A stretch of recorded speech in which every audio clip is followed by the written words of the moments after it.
com os destaques do mercado agrícola, ao vivo com Silmar César Miller. Bom dia, Silmar. Muito bom dia, Otávio. Bom dia aos nossos amigos do Terra Viva. Bom início de semana para todo mundo. Para todo mundo, principalmente para os corintianos, né, que estão comemorando aí a vitória das meninas espetacular ontem sobre a Ferroviária. 5 vezes campeãs as meninas do Corinthians. Eu até brinquei aqui e falei que podia colocá-las no time principal lá dos meninos, que elas estão jogando muito mais bola que os meninos. Verdade. Vamos lá. Como é que começamos a semana no mercado de commodities? Não estou te vendo aí, acho que esqueceram de ligar alguma coisa aí. Eu não falo nada. Vamos lá. Vai lá. Bom, mercados financeiros de commodities. Vamos começar. O dólar operando com queda nesse início de semana, menos 0,9%, R$ 4,94 é a cotação da moeda americana. E o mercado de ações reagindo positivamente, depois de feriadão aqui. Alta de 0,8% o índice Bovespa na B3.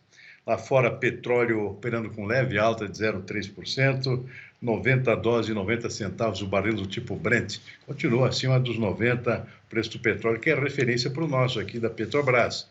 Tem aumento de combustíveis, mais um aí pela frente por conta dessa resiliência aqui dos preços do petróleo, que aparentemente não tem sinais aqui de que vai recuar. Mercado de commodities agrícolas, Bolsa de Chicago com soja operando com estabilidade, estava subindo um pouquinho, agora está estável na Bolsa Americana nesse momento. Milho sobe um pouquinho, 0,2%, trigo cai 0,8%, arroz em casca menos 0,9%. Mercado de grãos, a expectativa da divulgação amanhã do novo levantamento mensal do Departamento de Agricultura dos Estados Unidos sobre a agricultura americana e mundial. Isso sempre mexe com o mercado e é um relatório sempre muito esperado pelos analistas, porque indica mudanças aqui no perfil da oferta e da demanda, dos estoques globais. Isso sempre mexe com os preços, portanto, o mercado fica na expectativa. E tem poucas oscilações na véspera da divulgação desse tipo de levantamento, que é amanhã. Então, por isso, o mercado de grãos bastante estável, eu diria, nesse início de semana. Na Bolsa de Nova York, o algodão sobe.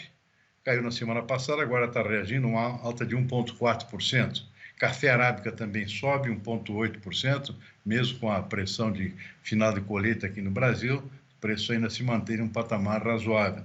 Suco de laranja subindo 0,7%, cacau também 0,5%, são dois mercados que continuam muito firmes por conta de retração na produção mundial desses dois produtos.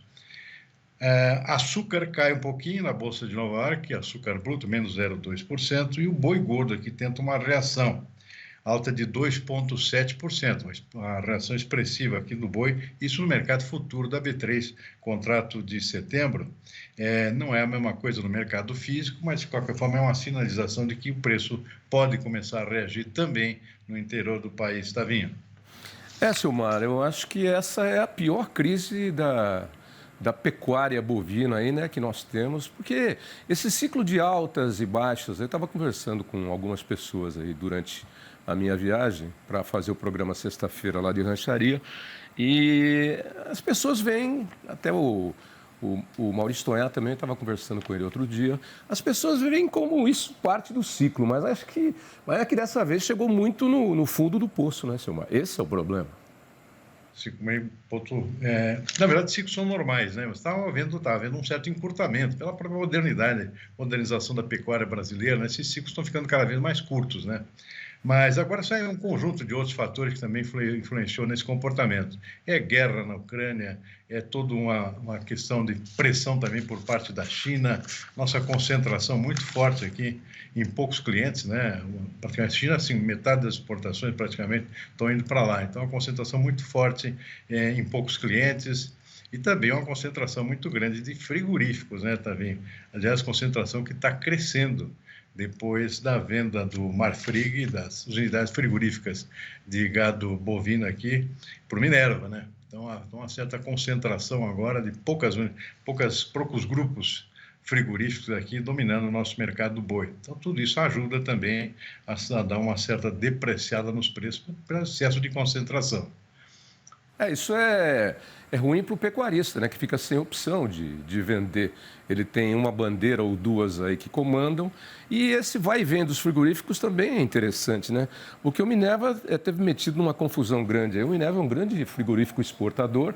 Naquela época da quebradeira da BRF, de várias ações erradas no mercado de finanças por parte de grandes grupos, o Minerva também acabou entrando nisso aí. E agora, recuperado, encampa o Marfrig.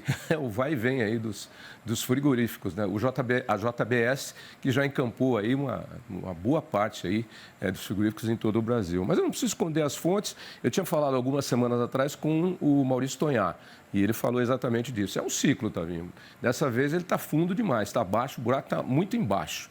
E na sexta-feira eu almocei com o Jovelino no Mineiro e a gente estava conversando, entre outras coisas, sobre isso também. E ele disse, faz parte do ciclo, só que parece que nunca teve tão fundo assim o poço, né? Ele me disse, o Jovelino me disse.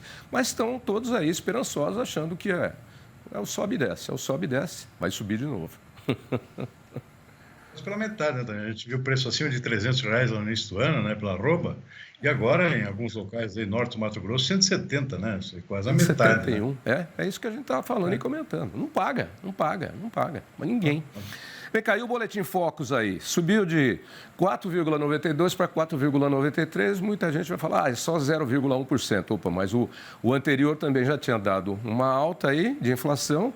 E essa projeção aí para 2025 e 2026, de 3,5%, é um número cauteloso, né? É um número que está aí para subir ou para descer. Mas as expectativas não são boas, não, hein? Tavinho, eu diria que até que são melhores do que se imaginava, ou seja, o IPCA subiu pouco de uma semana para cá e não acompanhou a mesma proporção do crescimento da expectativa do PIB brasileiro, que esse é o grande destaque desse boletim Focus aqui. A tendência do PIB para esse ano saltou de 2,56 para 2,64 e muitos analistas estão apostando em 3%, ou seja, está havendo um crescimento, uma perspectiva de crescimento bem maior da economia brasileira. A gente lembra que lá no início do ano se falava em 0,5% e agora estamos aí chegando perto dos 3%. Mesmo com esse crescimento bem maior do que a expectativa, eu diria que a expectativa da inflação subiu pouco de uma semana para cá, ou seja, apenas 0,01%, o que significa talvez que está havendo uma certa mudança no perfil de a sequência das coisas, né, de acompanhamento das coisas. Em tempos passados, qualquer alta tendência de alta do PIB significava também aumento da inflação, ou seja, as tendências de maiores volumes de compras pelos consumidores, esse tipo de coisa, levava automaticamente a uma tendência de maior crescimento da inflação. E não é o que está acontecendo agora. Então, isso é um dado, eu diria, bastante positivo. Tendência do PIB crescer muito além da expectativa inicial e a inflação não. Ou seja, crescendo muito pouco, embora, claro, tenha crescido um pouco em relação à semana passada. Eu acho que esse é um indicador bastante positivo aqui. Os indicadores, claro, por enquanto são expectativas dos analistas, mas acabam virando realidade lá no final do ano, são previsões, né? Taxa de juros, por exemplo, mantida aqui em 11,75 a tendência. Eu imaginava que havia uma certa tendência de aumento de redução no índice de queda da taxa de juros, ou seja, por conta de elevação de inflação, mas não é isso que o mercado está vendo. Está vendo aqui a tendência que o Banco Central vai continuar o corte de juros na proporção que estava sendo esperada já lá atrás, mesmo com esse crescimento aqui do PIB acima da expectativa. Eu diria que é um bom sinal aqui, esses novos indicadores que estão surgindo a cada semana, tá vendo? Mas o que me preocupa um pouco é que a gente tem um certo marasmo em relação às notícias da área econômica, né? Eu estava mesmo procurando aqui alguma coisa para a gente comentar e não achei nada. A única coisa que tem é a do diretor-geral lá das Americanas, que disse que os 3 sócios majoritários lá, principalmente um deles, sabiam do que estava acontecendo na empresa. O que não é novidade, né? Nenhum gestor faz as coisas por conta sem que os olhos dos principais acionistas, né, estejam vendo. É muito difícil alguém, principalmente um rombo daquele tamanho de 44 bilhões de reais. É muito dinheiro. Agora, o que a gente vê é muita notícia política e circulando ainda no mesmo fato, né? Na questão do 8 de janeiro, na questão das joias, na questão do Mauro Cid. Não sai, esse disco está enroscado, não sai daí, Silmar. Aí o presidente Lula dizendo que o Putin poderia vir ao Brasil, que não seria preso. Alguém foi lá no ouvido dele, como disse o Walter Mairovitch, o juiz, escrevendo hoje no UOL e na Folha. Alguém foi lá no ouvido e disse: "Você não pode falar isso, que eles podem fazer um pedido de impeachment para você." Opa, não é bem isso. É a justiça que vai decidir. É enrolado, né? Está enrolado. Mas, Davi, existe uma grande expectativa com a divulgação, se não me engano, é amanhã que sai aqui, uma prévia do PIB do último mês. Isso pode indicar aqui se está havendo um crescimento real da economia, se está havendo uma certa contração, porque isso pode determinar, por exemplo, qual vai ser a decisão do Banco Central, Comitê de Política Monetária, que na semana que vem vai anunciar aqui nova taxa de juros. Então, existe uma grande expectativa com relação a indicadores da economia e a consequência disso em relação à taxa de juros. Então, isso o mercado vai ficar... Alguém soprou alguma coisa aí no seu ouvido? Alguém do que pode vir amanhã? Não, nesse PIB, hein?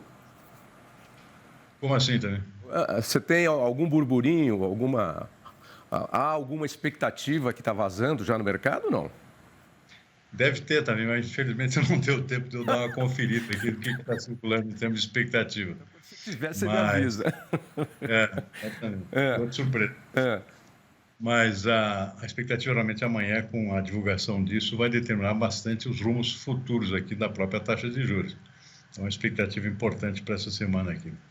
É uma semana também bastante importante aqui para os rumos das cotações agrícolas também. Acho que eu já mencionei aqui que amanhã sai o relatório do Departamento de Agricultura dos Estados Unidos com novas tendências aí da produção agrícola mundial, especialmente de grãos, né? Então, isso pode dar um rumo novo aqui para os preços agrícolas aqui de interesse dos nossos produtores, especialmente para soja e milho, né? Que são mercados que estão meio empacados aqui na expectativa que surja algum fato novo para melhorar o preço. Vamos ver. Amanhã surja uma novidade. Ok.